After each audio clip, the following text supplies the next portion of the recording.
News Talk is online. News Talk Online is a production of paltalk.com, the largest multimedia interactive program on the internet with more than 4 million unique users on demand on iTunes and on YouTube and on Blip TV and on my blog, GaryBaumgarten.com, where you're encouraged to post your comments, whether you agree with yours truly or not. No retribution.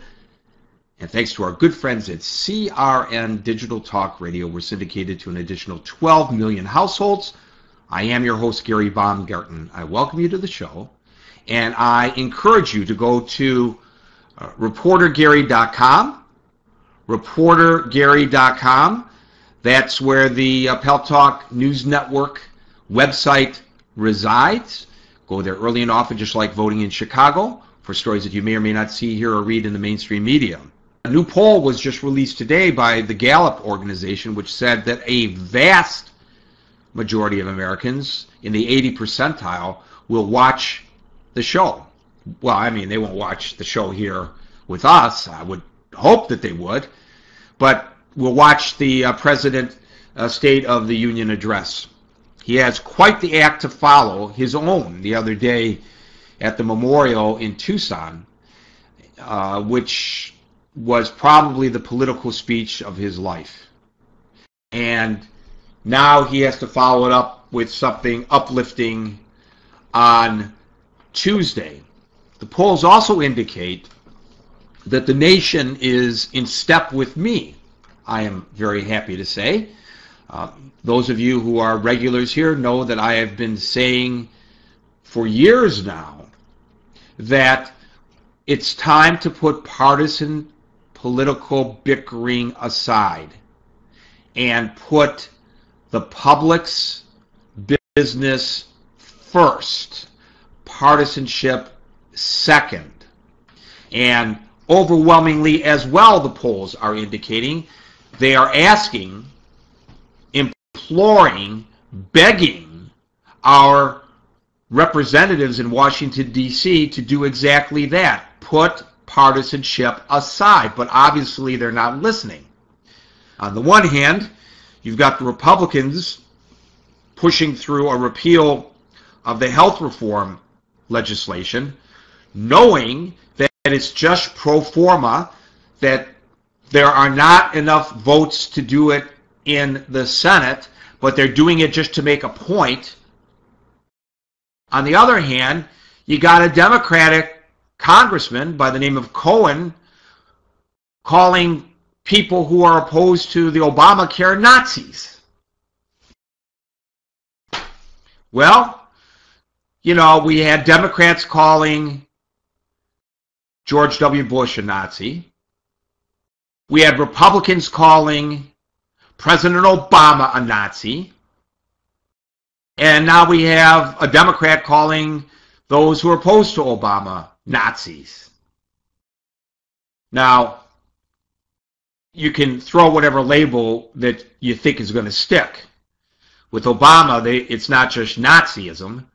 You know, he's a Marxist, a socialist, a communist, and a Muslim. And a Nazi. So, I don't know. I remember when George W. Bush took office, he promised a kinder and gentler conservatism in Washington, D.C.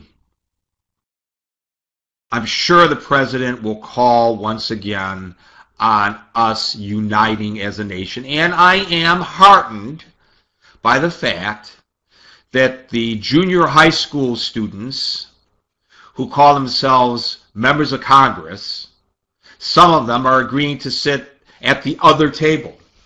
Remember when we were in junior high, or maybe some of you are young enough that it was middle school, and it mattered who you sat with? The jock sat over here, and the chess club sat over there. And, of course, that extended into high school. But you would think that by the time one was elected to such lofty positions as a member of Congress, whether it is as a member of the House of Representatives, or whether it is as a member of the United States Senate, they put that aside. that they would do the people's business, that they wouldn't follow the biddings of the political infrastructure, you know, the members of their party who have leadership positions, who tell them how to vote. You know, they can only break away from the mold just a little bit. They'll allow a little bit of that, but not a lot. Because if they break away a lot, they ain't going to get funded by their own party for re-election. Look what happened to Joe Lieberman, the Democrat, who was so isolated by his own party after running for vice president as a member of the Democratic Party that he became an independent. And just look at Ron Paul, the way he's isolated by the Republican Party. They wouldn't even allow him to participate in debates during the presidential campaign last time, even though at that moment he had raised more money than all the other Republican candidates put together. Partisanship first. Isn't that interesting? It's really not good. Anyway, the occasion that caused for the president to suggest that we put our partisanship second and country first was the shootings in Tucson. 6 people were fatally wounded, 11 others wounded, one of those critically. The one who was wounded critically was the intended target, Congresswoman Giffords, Gabrielle Giffords, who was shot at point-blank range in the head and who has been making a miraculous recovery, so much so that today she was transferred from the hospital in Tucson to a rehab center in Houston. And we have an interview with the doctor in charge of the rehab center. Rod, could you play that, please? Really, it's different because of the national attention that this particular case has attracted, but we don't plan to treat her any differently from the way we treat someone with a similar injury. It's going to be business as usual. It's the rehabilitation program that we will provide anyone with this type of deficits, this type of impairments. So it's not really going to be that different. The way I look at this technological gizmos that we have is that they supplement rehab. Not one equipment will be able to be a substitute for the touch and the encouragement of a therapist. So the very core of the therapy program is what our therapists will be doing, and all this equipment, the special treadmill that we have, it's called the body weight supported treadmill trainer.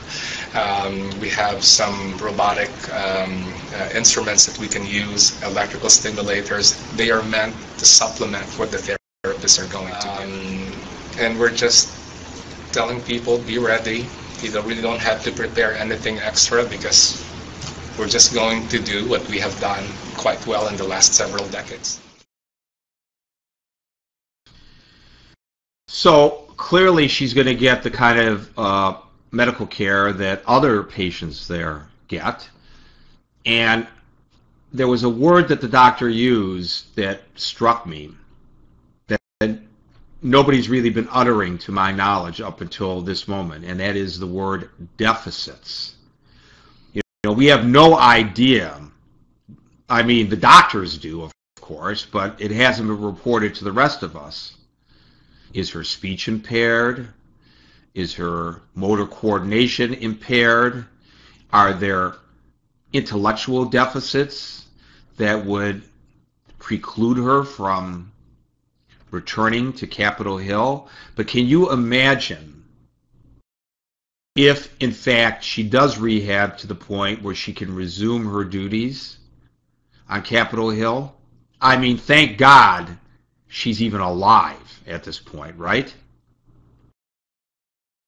But can you imagine if she actually returns and is able to cast votes and represent her constituency? We don't know whether she'll have the ability or even the desire to do that after this. But her recovery thus far is nothing short of remarkable. And I will say from the other side of the coin, from what I said earlier, it is clear that she has the prayers and the well wishes of all Americans, whether they are members of the Democratic Party or the Republican Party or are independents. And I think in that respect, she has become a symbol. And in that respect, she has galvanized the people of this country. You know, sometimes out of tragedy comes hope. And we have been in need of something to feel hopeful about, something that we can all get behind and support. And without question, everyone is pulling for Congresswoman Giffords. The one person who really stands out in my mind in terms of sending her well wishes is a 9-year-old boy from Tucson. Did you guys hear this story about the 9-year-old boy from Tucson who said, "I can't believe that people have guns in Tucson"? Of course, he's 9 years old, but out of the mouths of children, you know? And he went out and he raised money. I think it was $2 and change or $3 and change, and he wrote a get well card for her and stuffed the envelope with the card and the money that he raised, $1.84, is that what it was? And sent it into the hospital. I bet you that card meant more to Congresswoman Giffords and her husband, Astronaut Kelly, than the visit by the President of the United States. You know? Can you imagine that? That's the kind of, I don't know, uncompromising,